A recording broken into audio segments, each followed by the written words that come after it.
ಭಕ್ತರೇ, ನಾವು ಈಗ ತಾಯಿಯಾದ ಲಲಿತಾ ತ್ರಿಪುರ ಸುಂದರಿಯ ಇನ್ನೂ ಆಳವಾದ ಶಕ್ತಿ ಸ್ವರೂಪದ ನಾಮಗಳಿಗೆ ಪ್ರವೇಶಿಸುತ್ತಿದ್ದೇವೆ. ಈ ನಾಮಗಳು ಮನಸ್ಸನ್ನು ಶುದ್ಧಗೊಳಿಸಿ ಆತ್ಮವನ್ನು ಜಾಗೃತಗೊಳಿಸುವ ದೈವಿಕ ಮಂತ್ರಗಳು. ನಾಮಗಳು 51ರಿಂದ 75. ಮಂತ್ರ ಮತ್ತು ಅರ್ಥ. 51.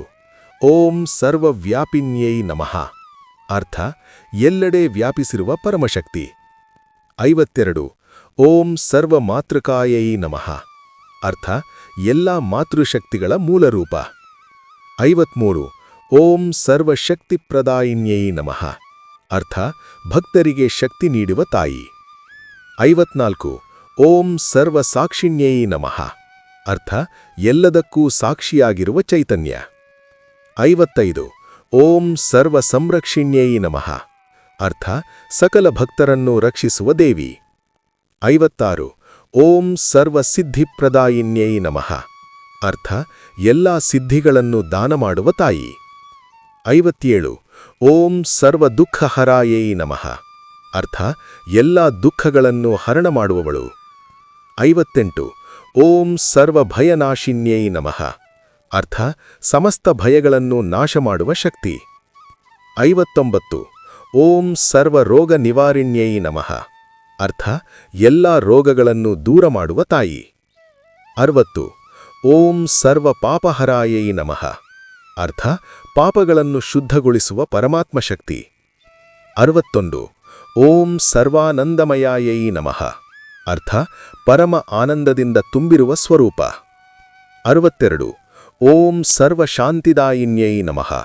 ಅರ್ಥ: ಶಾಂತಿ ಮತ್ತು ಸಮಾಧಾನ ನೀಡುವ ತಾಯಿ. 63. ಓಂ ಸರ್ವಮಂಗಳಕಾರಿಣ್ಯೈ ನಮಃ. ಅರ್ಥ: ಎಲ್ಲ ಶುಭವನ್ನುಂಟು ಮಾಡುವ ಮಂಗಳ ಸ್ವರೂಪಿಣಿ. 64. ಓಂ ಸರ್ವೈಶ್ವರ್ಯಪ್ರದಾಯಿನ್ಯೈ ನಮಃ. ಅರ್ಥ: ಐಶ್ವರ್ಯ, ಸಮೃದ್ಧಿ ದಾನ ಮಾಡುವವಳು. 65. ಓಂ ಸರ್ವಸೌಭಾಗ್ಯದಾಯಿನ್ಯೈ ನಮಃ. ಅರ್ಥ: ಸಕಲ ಸೌಭಾಗ್ಯಗಳನ್ನು ನೀಡುವ ತಾಯಿ. 66. ಓಂ ಸರ್ವವಿದ್ಯಾರೂಪಿಣ್ಯೈ ನಮಃ. ಅರ್ಥ: ಎಲ್ಲ ವಿದ್ಯೆಗಳ ಸ್ವರೂಪವೇ ಆದ ದೇವಿ. 67. ಓಂ ಸರ್ವಜ್ಞಾನಮಯಾಯೈ ನಮಃ. ಅರ್ಥ: ಪರಿಪೂರ್ಣ ಜ್ಞಾನದಿಂದ ತುಂಬಿರುವವಳು. 68. ಓಂ ಸರ್ವಭಕ್ತಪ್ರಿಯಾಯೈ ನಮಃ.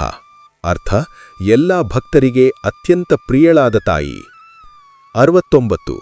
ಓಂ ಸರ್ವಭಕ್ತವಶ್ಯಾಯೈ ನಮಃ. ಅರ್ಥ: ಭಕ್ತರ ಪ್ರೀತಿಗೆ ವಶಳಾಗುವ ದೇವಿ. 70. ಓಂ ಸರ್ವಲೋಕಹಿತಾಯೈ ನಮಃ. ಅರ್ಥ: ಸಕಲ ಲೋಕಗಳ ಹಿತಕ್ಕಾಗಿ ಕಾರ್ಯನಿರ್ವಹಿಸುವ ಶಕ್ತಿ. 71. ಓಂ ಸರ್ವಕಲ್ಯಾಣದಾಯಿನ್ಯೈ ನಮಃ. ಅರ್ಥ: ಸಮಸ್ತ ಕಲ್ಯಾಣವನ್ನು ನೀಡುವ ತಾಯಿ. 72. ಓಂ ಸರ್ವಾಧಾರಭೂತಾಯೈ ನಮಃ. ಅರ್ಥ: ಎಲ್ಲದರ ಆಧಾರವಾದ ಪರಮಶಕ್ತಿ. 73. ಓಂ ಸರ್ವಸಾಕ್ಷಿ ಚೈತನ್ಯಾಯೈ ನಮಃ. ಅರ್ಥ: ಸಾಕ್ಷಿ ಸ್ವರೂಪದ ಚೈತನ್ಯವೇ ಆದ ದೇವಿ. 74. ಓಂ ಸರ್ವಮೋಕ್ಷಪ್ರದಾಯಿನ್ಯೈ ನಮಃ. ಅರ್ಥ: ಮೋಕ್ಷಕ್ಕೆ ದಾರಿ ತೋರಿಸುವ ತಾಯಿ. 75. ಓಂ ಶ್ರೀ ಲಲಿತಾಂಬಿಕಾಯೈ ನಮಃ. ಅರ್ಥ: ಕೃಪೆ, ಸೌಂದರ್ಯ, ಶಕ್ತಿಯ ಪರಮರೂಪವಾದ ಲಲಿತಾಂಬೆ. ಭಕ್ತರೇ, ಈ ನಾಮಗಳನ್ನು ಶ್ರದ್ಧೆಯಿಂದ ಜಪಿಸಿದರೆ ಮನಸ್ಸು ಲಘುವಾಗುತ್ತದೆ, ಆತ್ಮಕ್ಕೆ ಶಾಂತಿ ದೊರಕುತ್ತದೆ. ತಾಯಿ ಲಲಿತೆಯ ಕೃಪೆ ನಮ್ಮ ಜೀವನದ ಪ್ರತಿಯೊಂದು ಹೆಜ್ಜೆಯಲ್ಲೋ ಹರಿಯುತ್ತದೆ.